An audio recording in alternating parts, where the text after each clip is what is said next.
So hello and good evening everyone.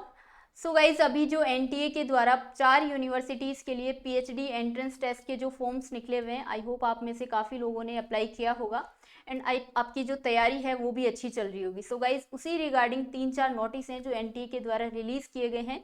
मैंने सोचा उन सबको एक ही वीडियो के अंदर इंक्लूड कर लूँ, उसके बारे में आज बात करेंगे। सबसे पहला जो नोटिस है एनटीए के द्वारा 13 सितंबर को रिलीज़ किया गया था।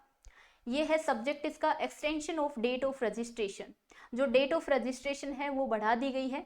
इससे पहले जो फॉर्म सबमिट करने की लास्ट डेट थी वो थी 9 अगस्त से लेकर 15 सितंबर तक। अब आपको 22 सितंबर तक अगर किसी ने फॉर्म फिल नहीं किया है तो आपके पास टाइम है, आप फिल कर सकते हैं। उसके बाद फीस के लिए यहाँ फीस सबमिट करने के लिए पहले 9 अगस्त से 15 सितंबर का टाइम दिया गया था, अभी 22 सितंबर तक का टाइम दिया गया है। करेक्शन के लिए पहले 2 दिन मिले थे 16 और 17 सितंबर, अभी 23 एंड 24 सितंबर 2 दिन आपको करेक्शन के लिए प्रोवाइड किए जाएंगे। ये था पहला नोटिस जो कि आपकी डेट ऑफ रजिस्ट्रेशन है उसकी एक्सटेंशन के रिगार्डिंग।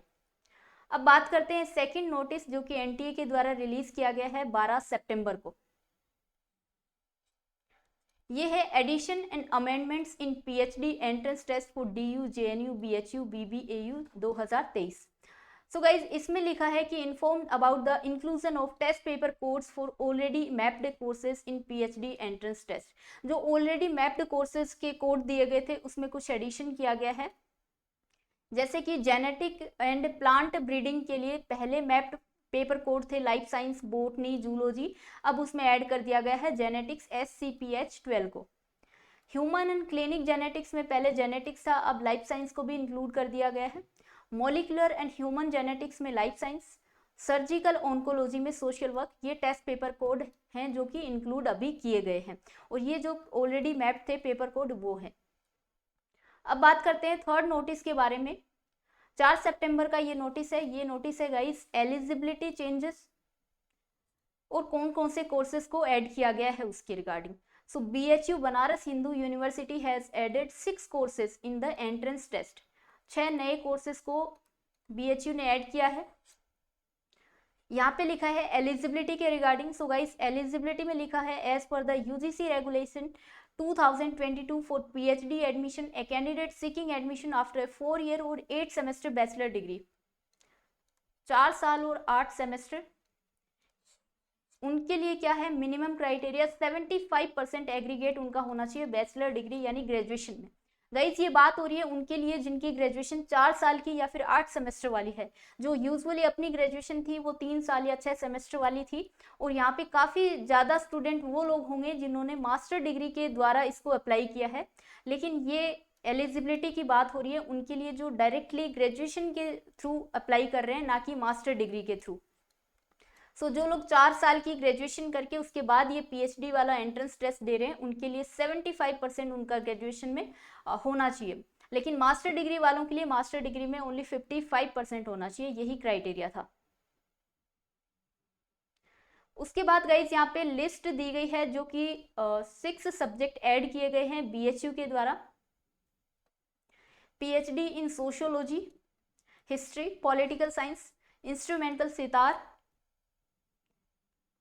और यहाँ पे 2 सब्जेक्ट और हैं जो कि फ्लूट एंड तबला।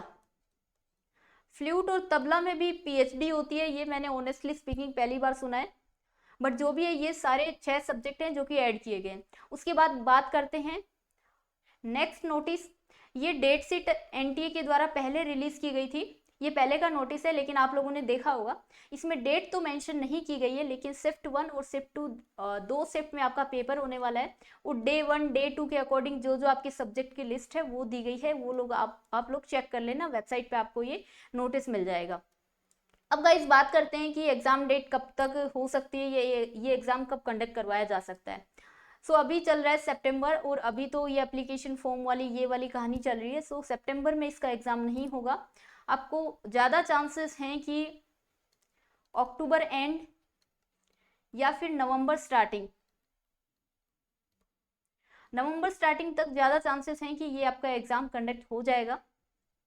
इसके अलावा गाइज अगर मैं प्रेपरेशन की बात करूं कि आपको इस एंट्रेंस टेस्ट के लिए कैसे तैयारी करनी है, सो मैं अपना एक्सपीरियंस शेयर कर सकती हूं, क्योंकि मैंने जामिया मिलिया इस्लामिया यूनिवर्सिटी का एंट्रेंस टेस्ट भी क्वालिफाई किया है और इंटरव्यू भी क्वालिफाई किया है। हालांकि वहाँ पे हमारा सेकेंड पेपर जो होता था वो सब्जेक्टिव पेपर हुआ है, बट सब्जेक्टिव पेपर थोड़ा सा टफ पड़ जाता है। लेकिन ऑब्जेक्टिव पेपर के लिए मैं यही कहना चाहूँगी कि अगर आपने नेट और जेआरएफ की तैयारी अच्छे से की है, आपका उसमें सारे कॉन्सेप्ट क्लियर हैं, तो ये टेस्ट आपके लिए कोई बड़ी बात नहीं है, आप आराम से क्लियर कर दोगे, क्योंकि सिलेबस सेम रहता है, पैटर्न भी सेम रहता है, सारी चीज़ें लगभग सेम रहती हैं। जो ज़्यादा फोकस रहता है, मैं 3-4 पॉइंट बता देती हूँ। रिसर्च पे आप ज़्यादा ध्यान देना, इंटरव्यू में भी और एग्जाम में भी, ये दोनों पेपर में आपको हेल्प करेंगे। रिसर्च में आप रिसर्च मेथडोलॉजी, इस टॉपिक को कभी स्किप मत करना, क्योंकि ये हमेशा इंपॉर्टेंट रहने वाला है आपकी पूरी पीएचडी के रिगार्डिंग। सो अभी एग्जाम में भी आपको ये बहुत हेल्प करेगा, और इंटरव्यू में भी आपको रिसर्च मेथडोलॉजी पे मतलब आपकी पूरी कमांड होनी चाहिए। उसके बाद टाइप्स ऑफ रिसर्च, आप देख लेना, एंड स्टेप्स ऑफ रिसर्च। ये कुछ चीज़ें हैं जो कि कुछ टॉपिक्स हैं जो कि आपको ध्यान में रखने हैं। ये इसके एग्जाम में आने के चांसेस बहुत ज़्यादा होते हैं, क्योंकि मेनली जो पीएचडी का एंट्रेंस टेस्ट होता है वो रिसर्च पे बेस्ड होता है। इसके अलावा गाइज अगर मैं इंटरव्यू की बात करूं, तो आप लोग अपना प्रपोजल रेडी रखो, अभी जो भी बनाया, लेकिन अभी रेडी रखो, क्योंकि आपको ड्यूरिंग द कोर्स वर्क आपको मौका मिलेगा कि आप चेंजेस कर सको उसमें। लेकिन अभी इंटरव्यू में आपको वो काम आएगा, उसमें आपका जो टॉपिक है उसका टॉपिक क्लियर होना चाहिए, आपकी रिसर्च का एम क्लियर होना चाहिए, लिटरेचर रिव्यू, रिसर्च मेथडोलॉजी बहुत अच्छी होनी चाहिए उसके अंदर, और रेफरेंसेस आपके। ये 3-4 टॉपिक पॉइंट आप ध्यान में रखना जब आप अपना प्रपोजल बनाओ। सो यही कुछ पॉइंट्स थे। इसके अलावा अगर डिटेल में बात करनी है तो किसी और सेशन में हम बात कर लेंगे इस टेस्ट के रिगार्डिंग। सो गाइज यही था आज के लिए, ये सारे अपडेट्स मैंने आपको अपडेट कर दिए हैं। Thank you everyone.